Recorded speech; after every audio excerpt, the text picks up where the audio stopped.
Hello everyone.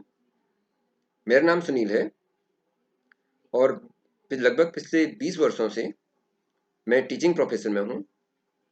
मेरी speciality economics और management में है। कोविड 19 और corona virus pandemic which was first reported in Wuhan city of China now spread almost all part of the world और इसने world economy को बहुत ज़्यादा प्रभावित किया है। निश्चित रूप से इंडियन इकोनॉमी भी इससे अप्रभावित नहीं रही है। इंडियन इकोनॉमी जो कि प्रेजेंट में वर्ल्ड की फास्टेस्ट ग्रोइंग इकोनॉमी है और जिसका जीडीपी 3.202 ट्रिलियन यूएस डॉलर है। ये वर्ल्ड की यानी हमारे इंडियन इकोनॉमी वर्ल्ड की 5th लार्जेस्ट इकोनॉमी है। लेकिन कोविड 19 जिसकी वजह से इकोनॉमी में स्लो डाउन है, कारण हमारे सभी जो बिजनेसेस हैं वो इस समय बंद हैं, फैक्ट्रीज बंद हैं, ऑफिसेज बंद हैं। जो अदर सेक्टर हैं, कंस्ट्रक्शन सेक्टर हो या एविएशन डिपार्टमेंट हो, होटल्स हो, टूरिज्म हो, ये सभी इस समय बंद हैं। माननीय प्रधानमंत्री जी द्वारा जो फर्स्ट लॉकडाउन जो 21 दिनों का था और जो सेकेंड लॉकडाउन अभी चल रहा है 19 दिनों का, इस लॉकडाउन में जो कि बहुत आवश्यक है इस वैश्विक महामारी को रोकने के लिए, ये एक पहलू है। लेकिन दूसरा पहलू ये है कि इस पैंडेमिक के कारण हमारी जो इकोनॉमी है वो बहुत ज़्यादा इफेक्टेड हुई है। जो लॉकडाउन वन जो 21 दिनों का था उसमें लगभग 32,000 करोड़ 32,000 करोड़ पर डे का अनुमानित लॉस हुआ है और आने वाले नियर फ्यूचर में इसमें और भी वृद्धि होने की पूरी संभावना है। हमारी इकोनॉमी बेसिकली डिपेंड करती है एग्रीकल्चर सेक्टर पे, जिसमें कि हमारा जो कंट्रीब्यूशन है वो 43.21% है। सेकंड हमारा इंडस्ट्रियल सेक्टर है जिसमें हमारा कंट्रीब्यूशन लगभग 25% है और सर्विस सेक्टर में हमारा जीडीपी का जो कंट्रीब्यूशन है वो लगभग 32% है।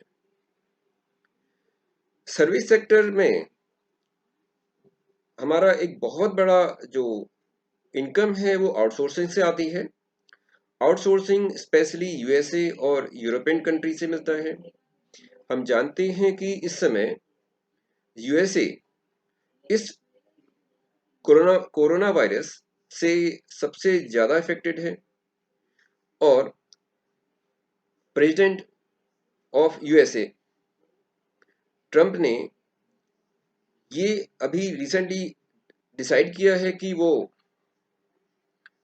फॉरेनर्स को अभी आगे कोई एम्प्लॉयमेंट प्रोवाइड नहीं करेंगे। उन्होंने इसमें रिस्ट्रिक्शन लगा दी है। तो ये भी एक अलग एक एक्स्ट्रा प्रॉब्लम हमारे लिए आएगी।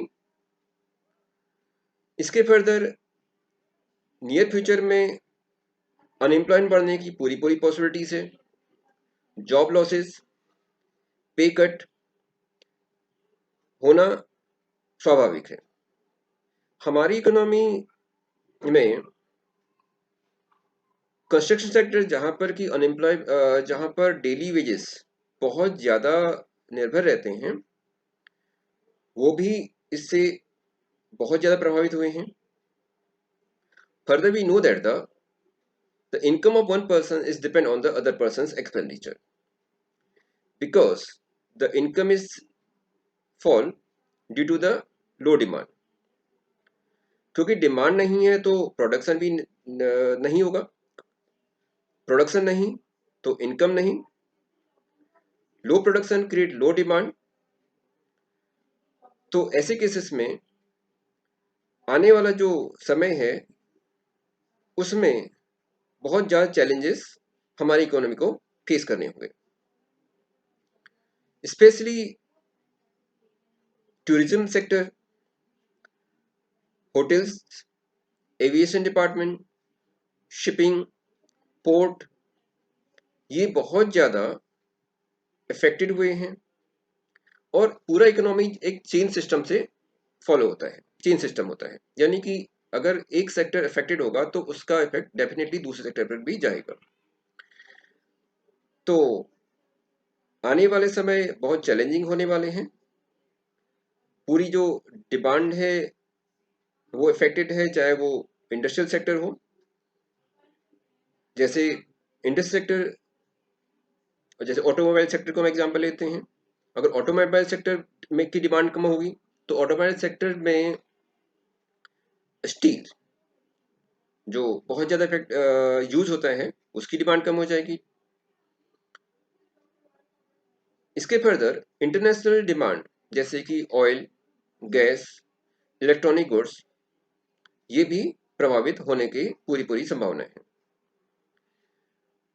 चाइना जो कि इस समय वर्ल्ड प्रोडक्शन में नंबर 1 है, यानी कि टोटल प्रोडक्शन जो है पूरे वर्ल्ड में वो चाइना सबसे ज़्यादा करता है। लेकिन क्योंकि इंटरनेशनल डिमांड नहीं है और चाइना के जो गुड्स हैं उस पर लोगों की जो ओपिनियन है वो अब बदल रही है, धारणाएं बदल रही हैं, ये एक पहलू है। लेकिन दूसरा ये भी है कि चाइना जो गुड्स प्रोड्यूस कर रहा है वो चीपेस्ट प्रोडक्शन कर रहा है और इस समय चाइना जो अभी इस सिचुएशन थोड़ा बाहर निकल चुका है वो अपनी गुड्स को इंटरनेशनल मार्केट में सप्लाई कर रहा है। तो हमें अपने इकोनॉमी के बारे में थोड़ा सा ध्यान देना पड़ेगा कि हम कैसे इस सिचुएशन से बाहर निकलें और अपनी जीडीपी को जो मोदी द्वारा निर्धारित की गई है 2.5% उसको आगे बढ़ाएं। हमारे पास एक सौभाग्य से एक बहुत अच्छे लीडर हमारे पास हैं, श्री नरेंद्र मोदी जी, जो कि इस और बहुत अच्छा काम कर रहे हैं। वो लगभग हर बिंदु पर अपनी जो ओपिनियंस हैं उसको रख रहे हैं और कोशिश कर रहे हैं कि every person in the economy will get a certain amount of the income, means उनको कोई भी ऐसा ना हो कि इस अनएम्प्लॉयमेंट की वजह से जबकि सारे काम बंद हैं तो उनको कोई ऐसी सिचुएशन ना हो सके जिससे कि उनको खाने पीने की प्रॉब्लम हो। तो इस तरह की सभी व्यवस्थाएं सरकार अपनी पूरी क्षमता से कर रही है। हमें भी करना ये है कि हम इस समय सरकार के द्वारा निर्धारित सभी गाइडलाइंस को पूरा करें, हम किसी भी तरह के रूमर्स ना फैलाएं, हम अपने घरों में सुरक्षित रहें और कोविड-19 को आगे ना फैलने दें, क्योंकि जितनी जल्दी ये महामारी दूर होगी उतनी ही जल्दी हम वापस लौट पाएंगे और इकोनॉमी को हम आगे बूस्टअप कर पाएंगे। तो ये निश्चित है, मीन्स ये this is the fact that the economy will go slow down in the near future, चाहे वो इंटरनेशनल गैस प्राइसेस हो, ऑयल हो, स्टील हो, सर्विस सेक्टर्स हो, ये इफेक्टेड होने जा रहे हैं।